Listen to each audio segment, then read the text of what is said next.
Hey Copper Nerds, today we are going to be looking at the Early Date U.S. Large Cent Rapid Attribution Guide from Thomas Walker, by Thomas Walker. I'm a little bit under the weather, so my voice is a little scratchy, but bear with me. Everybody in my family's had whatever this bug is, and it's not going to be better for like a week, so I didn't want to take that much time off. Thomas Walker, hell of a guy. He is one of the first people that reached out to me when I was showing interest in early copper to talk about really some really basic stuff. We're talking, I was as green as could be. I had just purchased what looked like a nice braided hair scent, and it was cleaned. I would recognize that now for sure, but didn't at the time.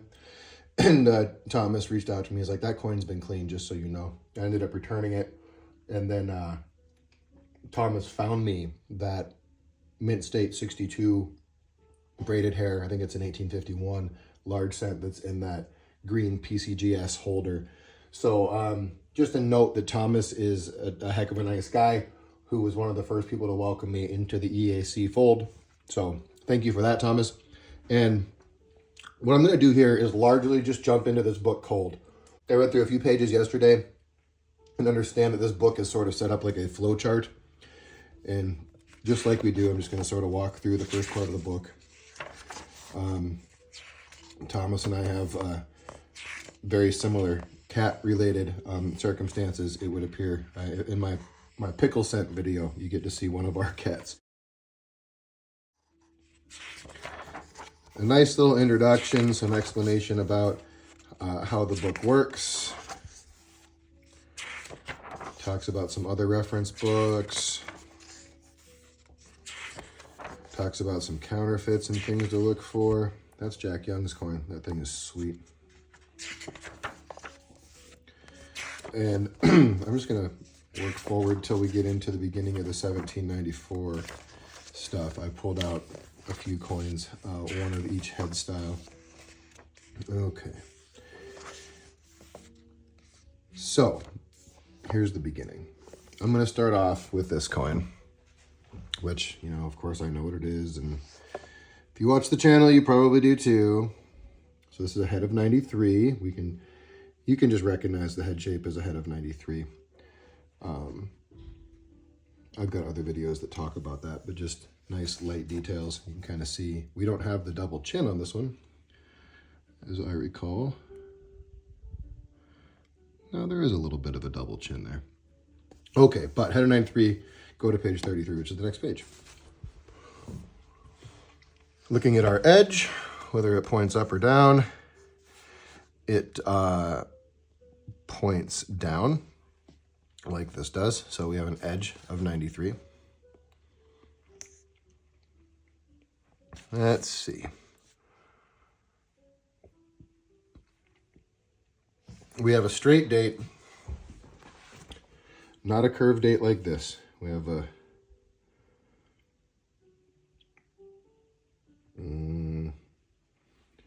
this is a little tough for you to see, but I see it fine. Very straight date.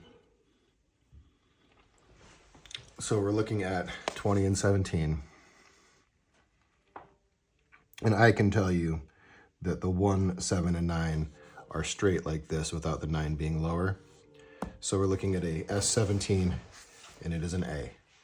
So 1 out of 4 done, 17A.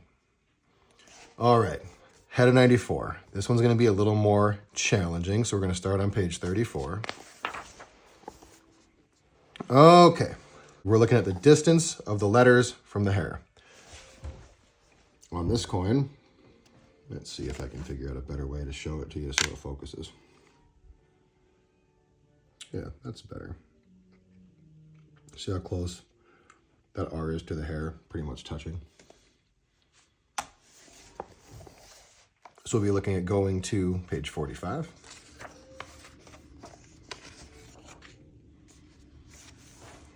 Okay. And again, we're going through this cold, so you just need to bear with me a little bit while I sort of take a look at what's here and apply it. So RT is close to hair. So we're looking to see if it's a short bust, I think is what we're talking about here, which means there's no loop there, means it's a short bust. So Thomas is taking us straight to that feature.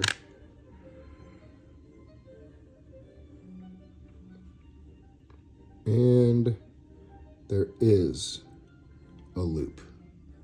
This is not a short bust. The lighting's really tough. Let's see if this makes it way worse if I use a flashlight.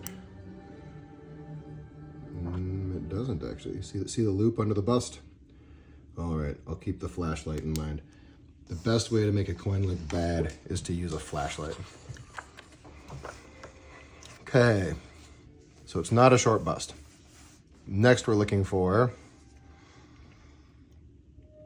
a closed wreath reverse.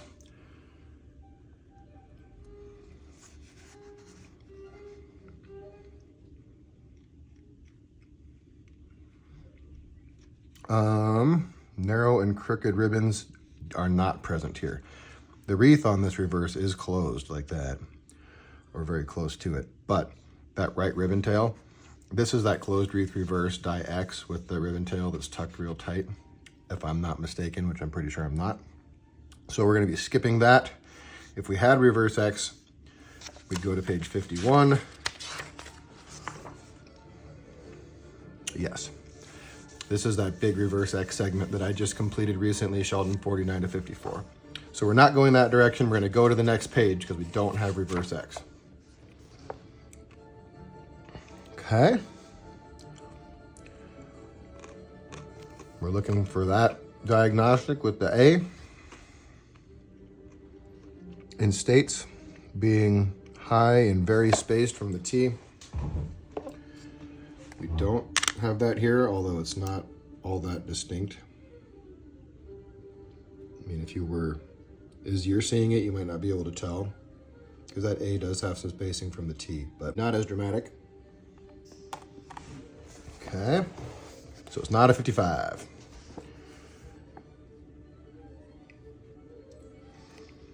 Now we're looking at that spacing.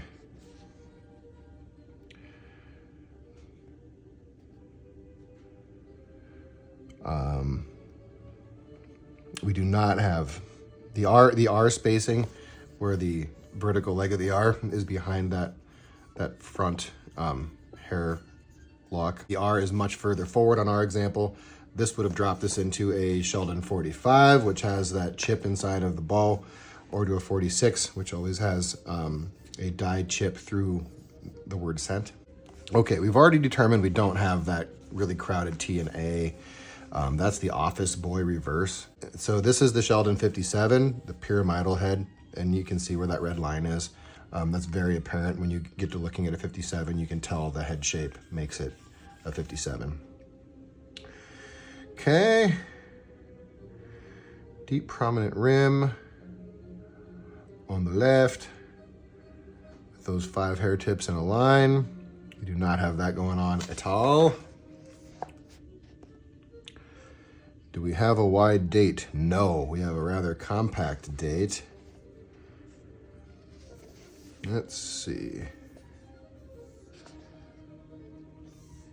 The super heavy lower curl and the hole in the back of the head, that's going to be a Sheldon 62, which is not what we have, the treffined head. All right. RT, close to hair, continued. Let's see if that lines up. So it does. So the vertical leg of the R, flashlight. See how it's over the middle of the front portion of the hair?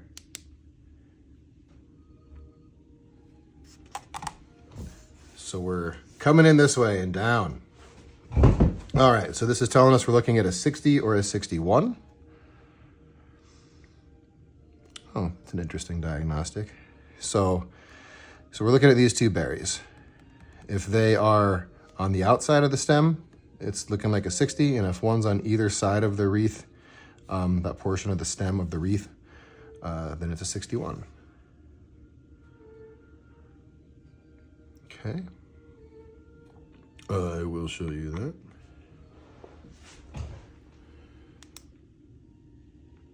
best I can anyway.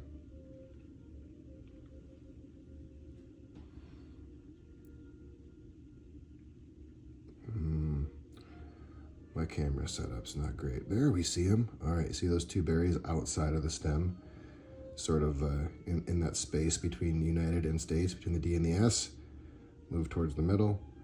Two shiny berries outside of the stem.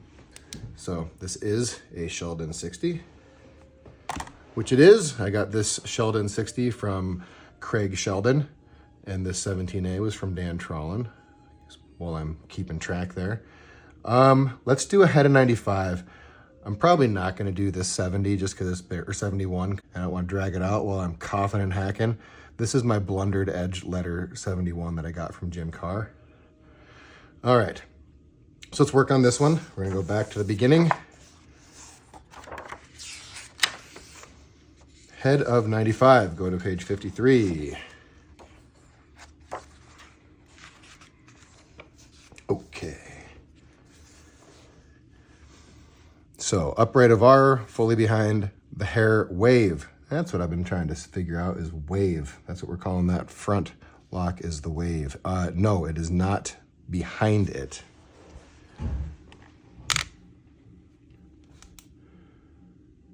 The R is not behind the wave.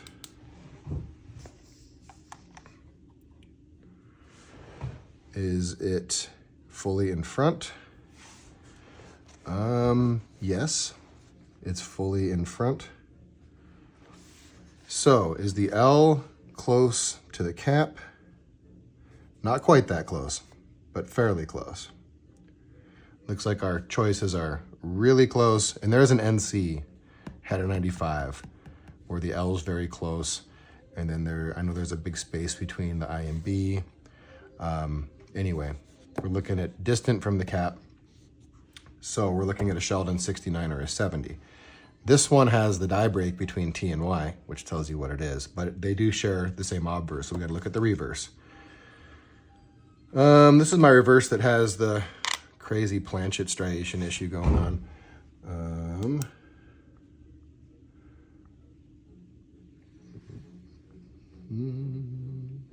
I can't really show it well. Okay. So we're looking at the D in United. Is there 3 leaves or is there 2 leaves? I might need my loop.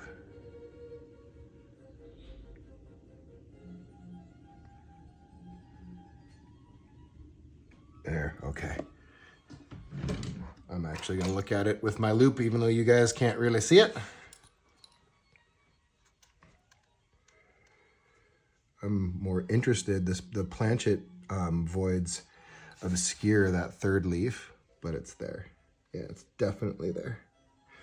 So we've got the 3 leaves under the D in United, which means we have a Sheldon 70, which is also readily apparent from the crack between T and Y on the obverse.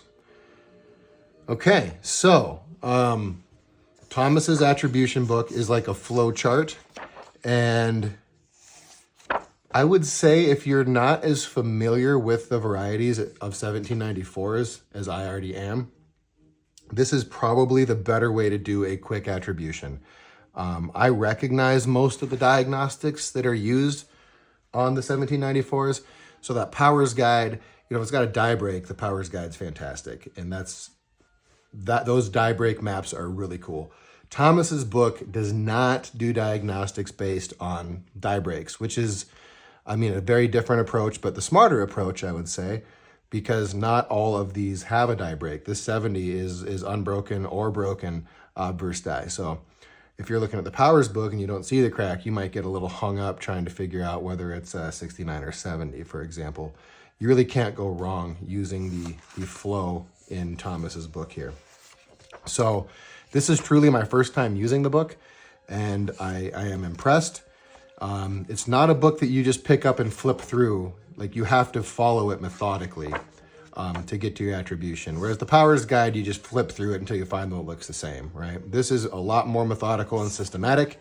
I think Thomas did a really nice job laying out that flow. You'll see how long it took us to do attribution on 3 coins, which is not long. 15 minutes, so about five minutes. That's my rambling. Probably 3 or 4 minutes per coin. That's impressive. I want to dig through a little deeper because I know there's some plates in here. Oh look, we got some die breaks and die state information.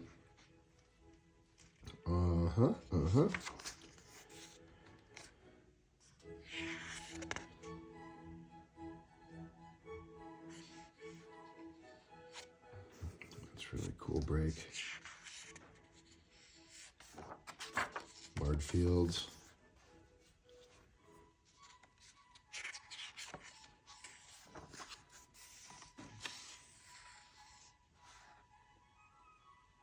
Some really nice photos of the breaks. Like, I guess I didn't realize that 43's break went up into the hair quite like that. Speaking of cats, I hear one over there making noise. What are you doing, Blue?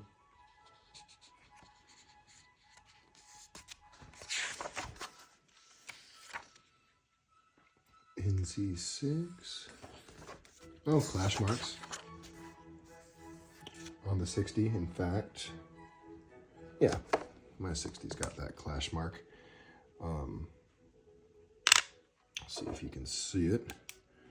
Yeah, you can see it. Try a couple different angles with the light, but it's right there between the cap and the hair.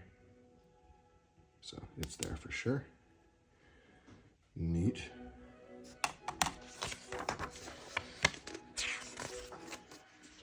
All right, here's our plates. So, in fact, although the written descriptions are not there, much like the Powers Guide, if you want to just flip through and look at your obverse and reverse deployments, they're all right here. This is really cool. Look at that. Droopy stems on the 21. Bent lock on the 22. Apple cheeks is always very apparent.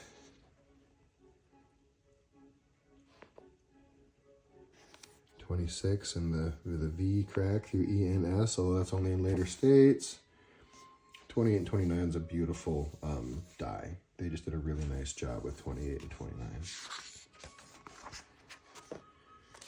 Yeah, all the plates are right here, and they're very compact, so I guess you're not having to flip through pages. If you're like, I've got a marred field obverse, here they all are. You can look at them side by side. That's really handy. I love that, actually. I love it. 38 is one of my favorites, single berry, marred field, and then 39 has those super wide ribbon tails. Oh, actually, there it is too. There's also an NC. So there's 39 with the wide ribbon tails. What's the difference between the NC2 and the 39 reverse? Break there. I'll have to study that. All right, these plates are fantastic.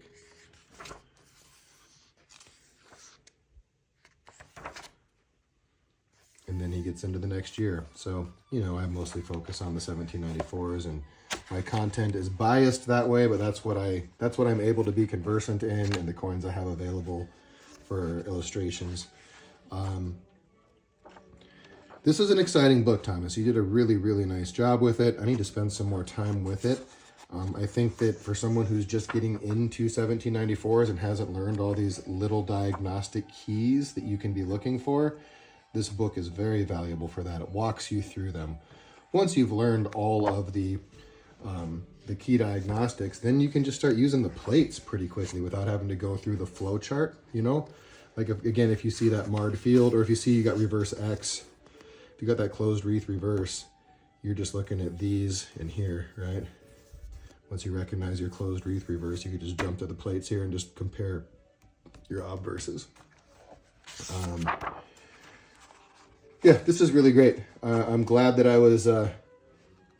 got my hands on a copy. I guess I wasn't aware that it existed until Thomas reached out to me and suggested that he had a book on 1794 attribution, so I picked it up, and then I just hadn't actually dug into it until just now. Well, yesterday. I did a little reading on it yesterday. I've skimmed through it before, but didn't understand exactly how it worked. I was not finding that start page on the flowchart. As soon as I was reading this last night and I found this page, I was like, oh, it all starts here. Okay, I get it. So you just have to start on page 32 for 1794s, and then it takes you through the rest. But really, really solid book. Get a copy if you don't have one. If you're into the later dates, there is a second volume that has some later dates as well. Great work, Thomas. I appreciate the recommendation for the book, and I'm going to make some more use of it. And again, if I was new to attributions, I think this is a great way to go rather than just the picture book that Powers offers. So I recommend this one. 2 thumbs up wholeheartedly.